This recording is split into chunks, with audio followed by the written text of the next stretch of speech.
असलकुम viewers, welcome back to another video. कैसे हैं आप सब? आई होप आप सब ठीक होंगे। तो आज की जो एक्टिविटीज़ है वो बहुत सिंपल और बहुत आसान है। आपने जस्ट वाइट बोर्ड लेना है और आपने जो भी एक्टिविटी करवानी है उसके वो ऑब्जेक्ट्स आपने रखने हैं। आज मैं एनिमल्स बता रही थी बच्चों को, तो मैंने सारे वन बाय वन एनिमल्स रखे एंड देन मैंने उनसे कहा right the name and spelling of the animal. तो यहाँ पे आप देख सकते हैं कि बच्चा परफॉर्म कर रहा है।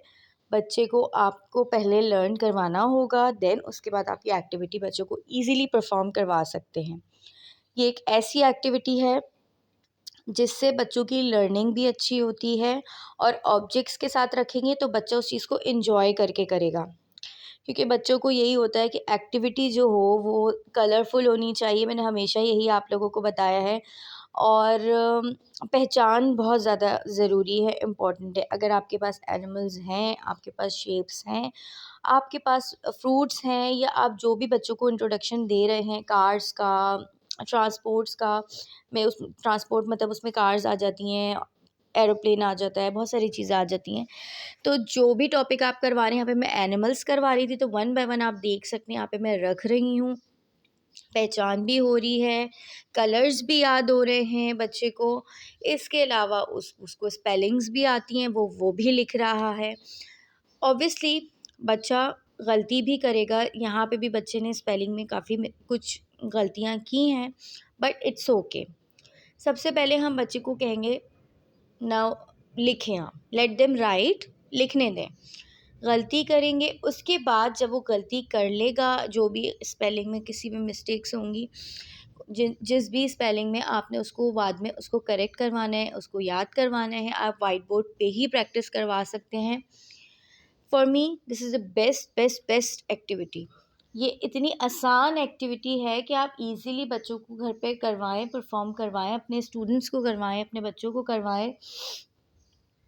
क्योंकि मैं काफ़ी टाइम से बहुत सारी डिफरेंट एक्टिविटीज़ परफॉर्म करवा रही थी, तो मैंने कहा आज मैं एक ऐसी एक्टिविटी करवाऊँगी कि बहुत सिंपल है। यानी आपके पास वाइट बोर्ड ऑब्वियसली सबके घरों में होता है, जिनके घर में बच्चे होते हैं या जिनके घर में मॉन्टेसरी या इस तरीके की कोई सेटअप होता है, तो सबके पास होता है। या मेरे पास तो खैर बड़ा वाइट बोर्ड है क्योंकि मेरा एक प्रॉपर सेटअप है, लेकिन अगर आपके पास छोटा वाइट बोर्ड भी है आप उससे भी कर सकते हैं, नोटबुक्स पे भी करवा सकते हैं। इसके अलावा एक और ऑप्शन भी है, आप एक गत्ता ले लें, उसके ऊपर वाइट ट्रांसपेरेंट आप शीट लगा लें, जो बच्चों के नोटबुक्स पे कवर हम चढ़ाते हैं उस पे भी आप करवा सकते हैं। तो हर चीज़ का ऑल्टरनेट पता भी होगा, मौजूद भी है, हम सब कुछ कर सकते हैं। एज़ अ मदर मुझे लगता है, एज़ अ टीचर हम लोग बहुत सारी ऐसी चीज़ें कर रहे होते हैं, ऑल्टरनेट्स ढूंढ रहे होते हैं, तो हमारे लिए तो मुझे लगता है कोई इतना इशू नहीं होता। तो यहाँ पे बच्चे ने ऑलमोस्ट सारे एनिमल्स लिख दिए थे, माशाल्लाह उसको सारे आते थे क्योंकि उसकी लर्निंग हुई हुई थी। तो for me this is the best best best activity. आप ज़रूर करवाएं बच्चों को, क्लास 1 के बच्चों को करवाएं। इसके अलावा अच्छा 1-2 के बच्चों को आप ही करवा सकते हैं, क्योंकि बहुत ज़्यादा मैंने एनिमल्स लिखवाए हैं। क्योंकि हम और नॉर्मली नर्सरी केजी में इतने ज़्यादा एनिमल्स नहीं, मतलब पढ़ा देते हैं बच्चों को, लेकिन ऑब्वियसली उनको स्पेलिंग्स नहीं आती क्योंकि वो उनकी ज़रा छोटी क्लासेस होती हैं। तो आपको आहिस्ता आहिस्ता 5 पहले करवाएंगे, फिर 5 करवाएंगे। तो यहाँ पे बच्चा थोड़ा बड़ा था और उसको सारे एनिमल्स याद थे, तो उसने माशाल्लाह लिख लिए। बट ये लेवल नर्सरी और केजी का नहीं है, ये कम से कम भी 1 और 2 का लेवल है। आप 1 या 2 क्लास के बच्चों को ये करवा सकते हैं ईज़िली। इसके बाद नेक्स्ट एक्टिविटी पे मूव होते हैं। ये आप ईज़िली नर्सरी केजी के बच्चों को करवा सकते हैं। ये बहुत बहुत अच्छी एक्टिविटी है। नर्सरी का बच्चा भी कर लेगा और केजी का तो आराम से ही कर लेगा। यहाँ पे काउंट एंड राइट की एक्टिविटी थी। मैंने वाइट बोर्ड पे ही यहाँ पे जो भी ऑब्जेक्ट्स थे वो उनकी क्वांटिटी अलग अलग करके उनको प्लेस कर दिया था, और उसी के साथ में मैंने ब्लैंक्स बना दी थी। अब बच्चा क्या कर रहा था, काउंट कर रहा था और लिख रहा था। ठीक है, यहाँ पे मैंने डिफरेंट ऑब्जेक्ट्स रख लिए थे ताकि बच्चे को आसानी हो। अगर मैं एक ही सारे ऑब्जेक्ट्स रख देती तो वो भी शायद आसान होता, लेकिन I think this is something जो कि बच्चा इजीली कर लेता है, कि डिफरेंट डिफरेंट ऑब्जेक्ट्स होते हैं तो आराम से जो है वो काउंट एंड राइट कर सकता है। तो यहाँ पे आप देख सकते हैं कितनी तेज़ी के साथ बच्चा जो है वो लिख पा रहा है।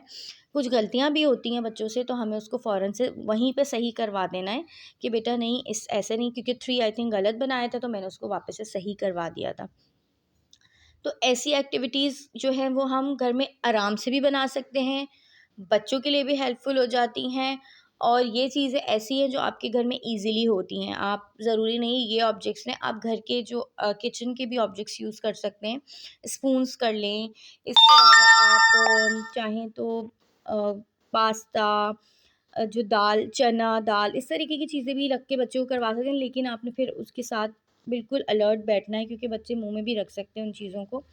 मैंने यहाँ पे सारी बड़ी चीज़ें रखी थी और ऐसी चीज़ें थी कि सब डिफरेंट थी।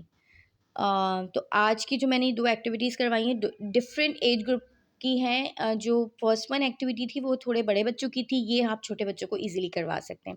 सो आई होप आपको वीडियो अच्छी लगी होगी। लाइक करें, शेयर करें, कमेंट करें। अल्लाह हाफ़िज़।